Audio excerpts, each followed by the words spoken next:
Olá, agora 5 horas 41 minutos, 5h41 da tarde. Estamos de volta aqui com o Alesp em Pauta. Olha só, o avanço da inteligência artificial e também das novas tecnologias nas produções audiovisuais tem provocado muita indagação no mundo do cinema. Será que vai haver redução de custos? As produções vão ser mais ágeis? O trabalho humano, será que será substituído?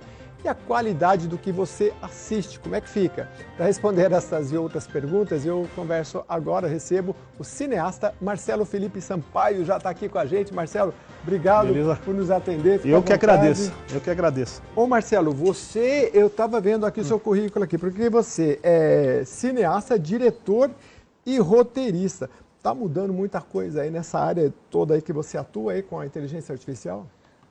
Recentemente eu fiz um filme chamado Acordo com o Lampião Só na Boca do Fuzil e a gente tinha muita entrevista que, por exemplo, alguns fatos passaram faz mais de 100 anos, né?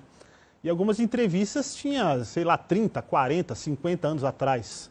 Então recuperamos com inteligência artificial, né? E a inteligência artificial tem ajudado muito, né, nas produções independentes, né? E barateia também, né? Barateia, algumas produções são barateadas por causa disso aí. Então a inteligência artificial vem para ajudar a produção independente, né? Mas é um negócio um pouco que assusta, né? Que está tirando, na realidade, muitas profissões vão acabar sendo extintas, né? Porque a inteligência artificial, por exemplo, a parte de tradução, sabe? A parte de edição também, né? E até roteiro?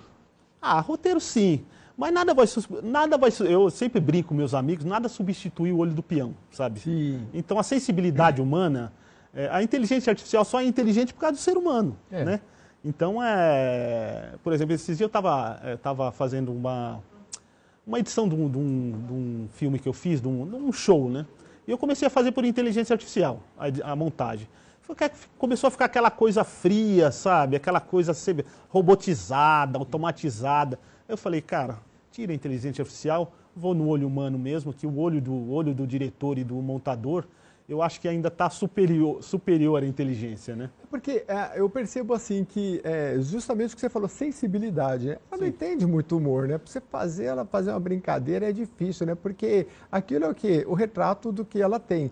Muita coisa escrita. E coisa escrita, às vezes, não é a linguagem falada, é muito outra.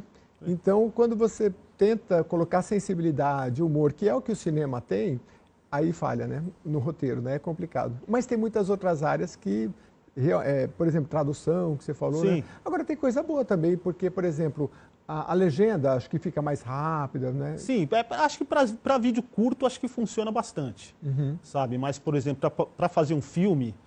que tem uma tradução, por exemplo, você vai traduzir para o inglês. O inglês é outra língua, sabe, que tem gírias.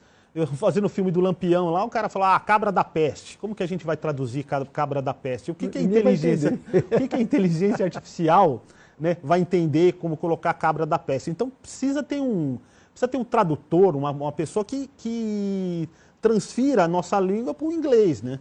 Isso, sabe, isso... e muitas pessoas, por exemplo, o que está acontecendo agora é que eles pegam, por exemplo, vai fazer uma tradução, uma legendagem. Eles pegam a inteligência artificial, vai lá, faz a legendagem, traduz tudo, eles contratam um tradutor para corrigir aquilo lá, né? Essa é a parte ruim. Mas se for um vídeo rápido, alguma coisa rápida e alguma coisa aqui para o português, funciona bastante, né? Para quem não é do ramo, assim, do cinema, o que é um cinema independente? Cinema independente é feito por recursos próprios, né? Aqui no Brasil, são poucas pessoas que fazem, entende? Sabe? Porque é uma arte ainda muito cara e o pessoal não entende muito. Aí não tem, por exemplo, ele não participa de um projeto público? São independente, recursos... quer dizer, eu pago. Dependente é dinheiro do bolso. E sabe? tem pouca gente, então, né? Porque é caro, né? É muito caro. Você vai comprar uma lente hoje, sabe? Com tudo caro, dólar alto, né? Quem fazia isso muito bem nos Estados Unidos era o John Cassavetes. O John Cassavetes a gente conhece ele muito foi o ator do Bebê de Rosemary, ele era o marido da Rosemary, o pai do Bebê Diabo, né? Não, o pai do Bebê Diabo era o Diabo, ele era o marido da Rosemary. E ele foi um cara que foi um inovador, né, nessa área, né? Só que ele fazia os filmes e vendia para depois, né? Depois ele mesmo distribuía, ele mesmo virava o distribuidor, né? E o cinema independente aqui no Brasil, aqui, eu acho que ainda está caminhando, né? Mas tem muita gente boa, né? Por exemplo, com o cinema independente eu ganhei 35 prêmios, ganhei prêmio em Hollywood, ganhei prêmio em Amsterdã, sabe? Mas o que Você fez cinema independente, então? Sim, eu faço trabalho com cinema independente. E o que é legal é que você tem aquela liberdade para fazer o... Que é maravilhoso, né? Para fazer o projeto que você quer, tá? Eu tô agora entrando em leis, né? Sabe assim, porque... Precisa. Até para ganhar... O que o pessoal que eu trago aqui de cinema, eu não, a produção, né? Sobre... Eles falam muito que a gente, no Brasil, ainda precisa de divulgação. Você pegar o filme americano, seja bom, seja ruim, tem uma divulgação em massa enorme. A gente aqui ainda falha, né? Por causa de recurso, né? Na hora de divulgar, né? Sim. O ideal é fechar com uma distribuidora, né? Uhum. Eu fiz todos os filmes independentes e fechei com uma distribuidora. E aí consegui colocar os filmes no Amazon Prime, em várias outras streamings, né? Uhum. YouTube, né? E vários outros, né? E aí, por exemplo, com o Eldorado Mengele Vivo ou Morto, que eu fiz sobre o carrasco nazista, sobre o Joseph Mengele, que morou em Diadema, sim, eu fechei com uma distribuidora chamada Elo Comp, ela conseguiu colocar no mundo todo, né? Foi muito bacana, né? Por um filme independente, sabe? E o filme passou por todas as áreas do cinema. Você conseguiu colocar na... Tá no Amazon Prime Video. Ah, que legal. Essas plataformas de streaming, né? Você fez um filme que, claro, da sua cabeça, conseguiu emplacar e é uma coisa maravilhosa. Agora, o que você acha dessa tal de algoritmização que, assim, dá sempre mais do mesmo do que o público gosta? Sim. Porque o cara é um investidor. Ele falou, não vou fazer um filme que ninguém vai assistir. Então, mas tem a gente se incorre na questão de sempre dar mais do mesmo, porque a pessoa só gosta disso, então tome isso, né? É que o algoritmo ele vai virou uma espécie de uma Skynet lá do Exterminador do Futuro, né? Né? Dá um pouco de medo, assim, porque eles vão, né, você vai lá no seu Facebook, lá, eles começam a te stalkear e colocar as coisas que você gosta, né? E o que você diz para aquele que... Eu conversei com colegas aqui, ele falou, rapaz, esses streaming aí, eu olho 20 filmes e não assisto nenhum, porque eu começo, acho ruim, chato, vou para outro. O que você diz, pessoal? Porque tem muita coisa alternativa bacana também, né? É engraçado, eu estava pensando nisso esse tempo atrás. Aconteceu a mesma coisa comigo. Acontece com todo mundo. Sentei e vi filme.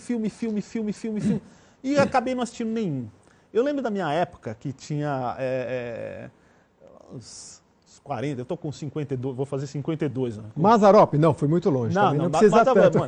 E eu lembro que a gente tinha na época, a gente tem que agradecer, sabe? Que a gente tinha na época o Canal 5, a Globo, a Record, o Canal 13 e tal. E eu lembro que eu ficava ansioso, né? Que no 7 à noite, na sexta-feira à noite, tinha aqueles filmes da Hammer, do Drácula, né? Para assistir aquilo lá. Você ficava ansioso para assistir. Era muito focado. Hoje em dia é muito pulverizado, né? E aí você acaba se perdendo no que você quer, né? Talvez o algoritmo ele ajude nisso, né? Mostra umas coisas que você quer. Eu, por exemplo, que gosto de filme de terror, sabe? Eles... tem filme de terror tal. Apesar que os filmes de terror hoje estão muito pasteurizados. A gente estava falando de festival de cinema. Só vou dar uma pauta no festival de cinema agora. Por exemplo...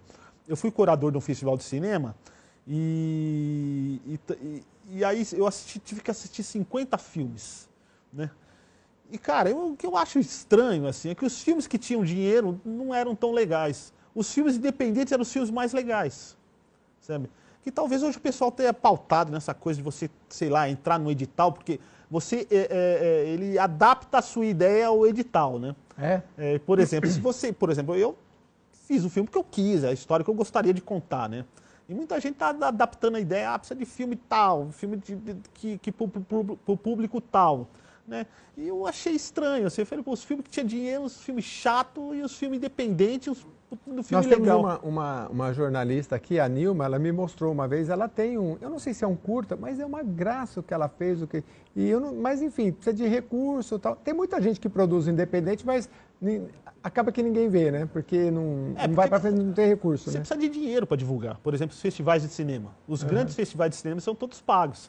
Você vai pagar, sei lá, $70 para você escrever num festival de cinema, $70, você coloca... sei lá, quanto... Uns R$400. R$400. Você vai colocar num festival de cinema escrevendo para você ser reprovado? Entendeu? Então é muito dinheiro. Aí, por exemplo, tem vários festivais de cinema no mundo, sabe, que, sei lá, os grandes festivais de cinema são todos pagos. Como que você vai bancar isso aí? Você já bancou o filme do bolso, você já pagou o fotógrafo, pagou o editor, pagou o cara para fazer a trilha sonora, pagou tipo, tudo do bolso. Às vezes é todo mundo com uma... Ah, vamos fazer o filme porque é o filme do Marcelo, sabe? O pessoal entra na parceria também, sabe? Que é muito bom para todo mundo. Como que você vai pagar isso aí? Como que você vai ter recurso para pagar isso aí? Mas para quem tem um certo recurso, participar de um festival desse, por exemplo, de filme independente, acaba sendo bom? Ele tem visibilidade? Sim, sim. É bom, né? Sim, Se é ele bom, puder... Bom. Ganha o prêmio Hollywood, sabe? Na meca do cinema. Nada mal pro cara de Diadema, você entendeu? Aliás, adorei o nome do filme que você falou do Lampião, como é que chama? Acordo com o Lampião só na boca do fuzil. Por quê? Porque eram os grandes inimigos do Lampião. O Lampião, o pessoal achava que o Lampião era um cara imbatível, né? Só que não, ele tinha uns inimigos de infância, né? Então, o Lampião, ele era lá de Serra Talhada, numa cidade, e tinha um vilarejo lá que era Nazaré do Pico, que eram os caras tudo igual a ele. E aí o Lampião, uma vez, ele era apaixonado por uma prima, né? E aí essa prima casou com outro cara e deu um pé no Lampião, o Lampião ficou fulo da vida e invadiu a cidade, né? E falou, aqui não vai ter mais casamento, sabe? Aí chegou, só que o Lampião era muito católico, roubou a sanfona do sanfoneiro e o padre falou, não, aí como ele era muito católico, ele respeitou o padre, você vai deixar ter o casamento. Ele falou, vai ter o casamento, mas não vai ter festa. Aí roubaram a sanfona do sanfoneiro, levaram a sanfona para um pé de quixabeira lá, e os nazarenos eram os caras tão malucos que nem o Lampião, sabe? E aí, o que aconteceu? Os caras foram lá e sentaram bala no Lampião, lá debaixo de uma quixabeira, e aí começou uma guerra, né? Aí nesse meio tempo mataram o pai do Lampião, e o Lampião virou o primeiro cara que organizou o crime no Brasil, né? Ele era um cara que era tipo, ele começou a franquear, né? O Lampião tinha mais de 100 cangaceiros sobre a tutela dele. E tinham vários grupos, o grupo do Lampião, o grupo do Zé Baiano, né? Virou uma franquia. E você documentou isso? Foi atrás de documentos, tudo para poder... Fomos atrás. Baseado no roteiro do livro do Moacir Assunção, Os Homens que Mataram o Fascínio, né? Que até concorreu ao prêmio Jabuti. Aí um dia eu estava em casa e o professor, vamos almoçar. Beleza. Isso que é o legal do cinema independente. Vamos fazer um filme sobre o Lampião? Falei, vamos lá, tá. As passagens já estão compradas, a passagem já estava até comprada. Falei, vamos lá, já fomos lá no outro dia. Por exemplo, eu como diretor, eu não sou muito aprofundado na história, né? Mas eu tinha um mestre que era o Moacir Assunção, que sabe todo da história. Inclusive da história, inclusive o livro dele, Os Homens que Mataram o Fascínio, está até na biblioteca do Congresso, né? Uhum.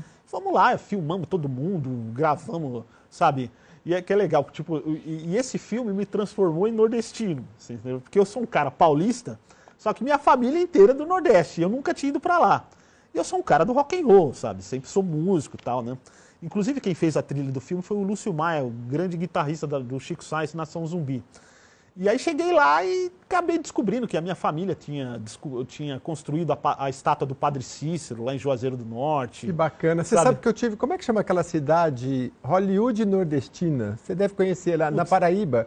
E salvo engano, foi o Alto da Compadecida que foi gravado lá. E foi tão interessante porque eu tive lá e tem umas casas muito pequenininhas.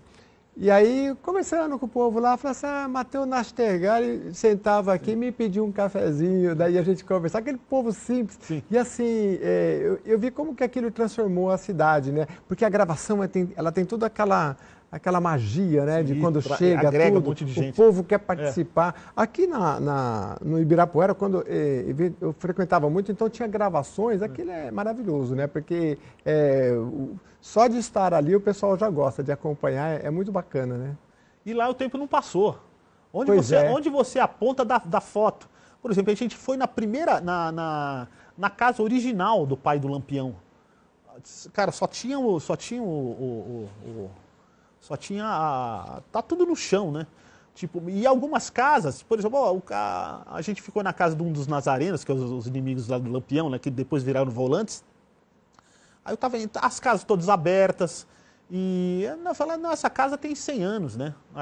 Essa casa aqui era do nazareno João Flor, né? Que era a família Flor, a família Nogueira. E o mais interessante, que é engraçado, como que essa história me trouxe, né? Me trouxe as minhas raízes nordestinas, né? E aí eu tenho um avô, chamava Américo Felipe Sampaio, né?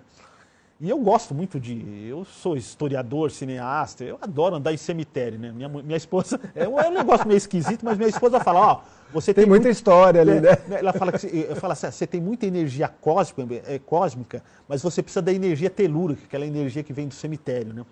Aí eu cheguei, fui nesse túmulo do meu avô, né? Américo Felipe Sampaio, né? Eu vi 7/7/1897, o dia que ele nasceu. Aí me deu uma luz, né? Aí ele morreu no dia 20 de setembro de 1970. Ele nasceu no mesmo dia do Lampião, sabe?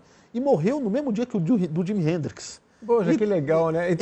É muita história. O diretor está me lembrando aqui que a cidade chama Cabaceiras, né? A Hollywood nordestina, que é a cidade da Buchada do Bode, tem um bode logo na entrada da cidade. É maravilhoso, é bem ali no sertão e vale a pena visitar. E dali saiu grandes filmes. Aliás, daqui a pouquinho, se der tempo, a gente vai falar um pouquinho das premiações recentes, Wagner Moura, aí, né? Que é um orgulho para a gente, né? Mas eu queria saber, a gente está falando aqui da questão da IA, da inteligência artificial no cinema, né? Tem a questão aqui do deepfake em filmes, por exemplo, fazer um ator jovem de novo, né? Ou ressuscitar atores mortos, né? Isso já está sendo feito? O que você acha disso? Cara, eu assisti há uns anos atrás um filme do Marlon Brando. Conversas com Marlon Brando, acho que é o nome do filme.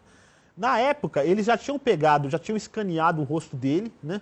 E o filme começa falando justamente sobre isso. Ele falou, daqui a uns anos, eles vão pegar a minha imagem e vão transformar em um outro ator falando sobre isso aí. Eu acho, tipo assim, particularmente, eu acho meio fake, meio esquisito, assim, sabe? Porque não é o ator, né? Por mais que seja o rosto do Marlon Brando, não vai ser o Marlon Brando. Pois é. Sabe? A gente não vai conseguir ressuscitar o Philip Seymour Hoffman, sabe? A gente não vai conseguir... Você vê, a mesma coisa de pegar o Ozzy e botar um holograma do Ozzy. Não é o Ozzy, acabou. Assim, às vezes a gente vê no show um holograma, assim, é legal, mata a saudade, mas Teve do Cazuza, assim, né? Mas, putz, é legalzinho. Você sabe que o meu pai, um dia, tive onde ele nasceu, né? E aí comecei a mostrar as fotos para ele viu uma, duas, me deu de volta, tá? E falou, é bom estar lá, né? Foto para mim. É legal. É bom você viver, e a mesma coisa, você poder ver o ator vivo, ou mesmo morto, mas não reinventado. Porque... Vai no Poderoso Chefão, sabe? Quer ver o Marlon Brando? Não vai no Poderoso Chefão. É verdade, está registrado lá. Eu vi uma frase aqui do Jim Morrison, você fala, eu falo que eu gosto de andar em cemitério, né? Ir lá no Père Lachaise visitar ele, a frase do Jim Morrison falou assim, não vem me visitar no cemitério, vai atrás de uma música minha, sabe? Eu acho até interessante, de repente, se for um grande diretor, de repente ele pode estar errado, né? Pode pegar sei lá, o Marlon Brando, ou sei lá, o Philip Seymour Hoffman, e pode ficar alguma coisa legal, mas não é ele. Ô Marcelo, me fala um pouquinho também, a gente está falando de IA, mas também um pouco do papel das universidades na formação aí desses cineastas, do cinema. Como é que está São Paulo, Brasil, né? O que pode melhorar, enfim, né? Eu teve aqui um representante da USP Cinema, que tem lá na USP, que é maravilhoso, né? Eles têm, e é de graça, né? Acho que é toda quarta-feira, é muito bom. Cara, eu sou formado pela Escola Livre de Cinema e Vídeo de Santo André, né? E formado pela Uniban. Cara, para mim foi muito interessante. É muito interessante você estudar, porque você está com um monte de... Tem gente que eu trabalho até hoje, me formei faz 20 anos. Apesar de um rostinho de 15, claro.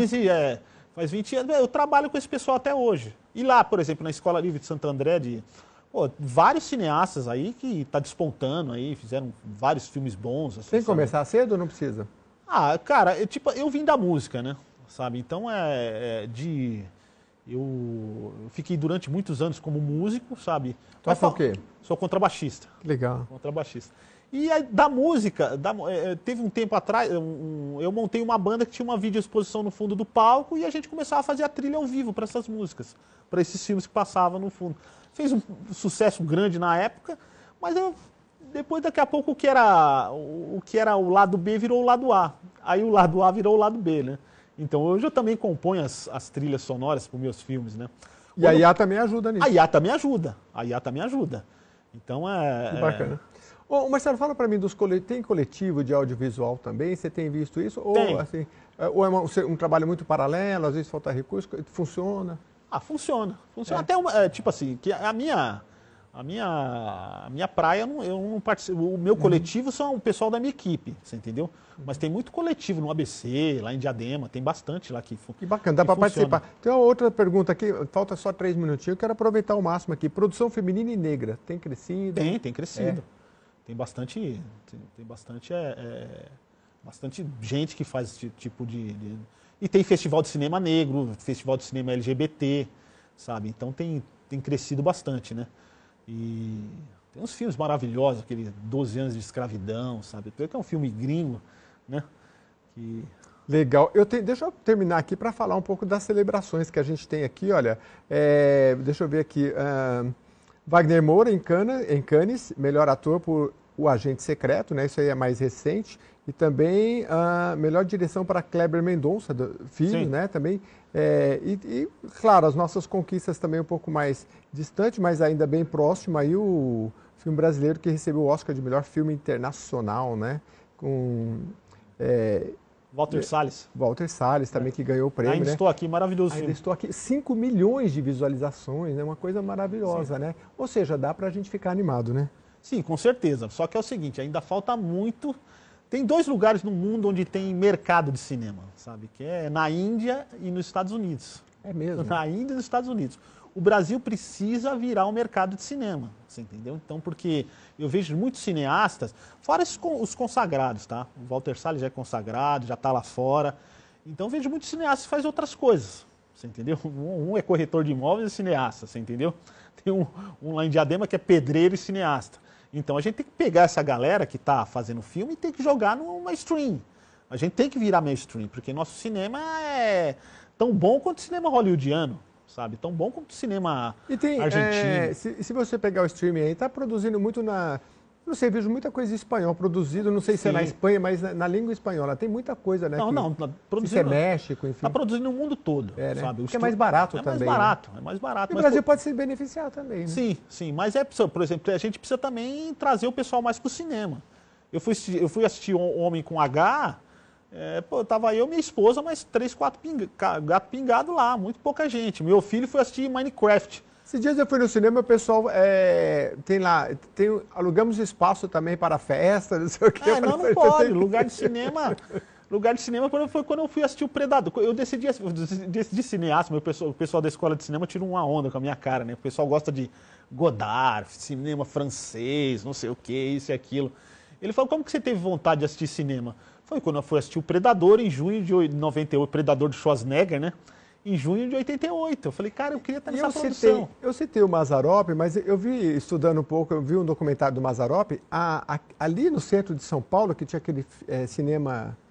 Marabá? Marabá, né? Foi onde eu assisti o filme, Marabá. Que aquilo era uma imensidão, não sei ainda. E a fila que se fazia ali, sim, tinha uma imagem de cima, fila gigante para assistir Mazzaropi. Então, assim, foi Ele é um gênio, Mazzaropi era um gênio, sabe? Como o Zé do Caixão era um gênio. Sim.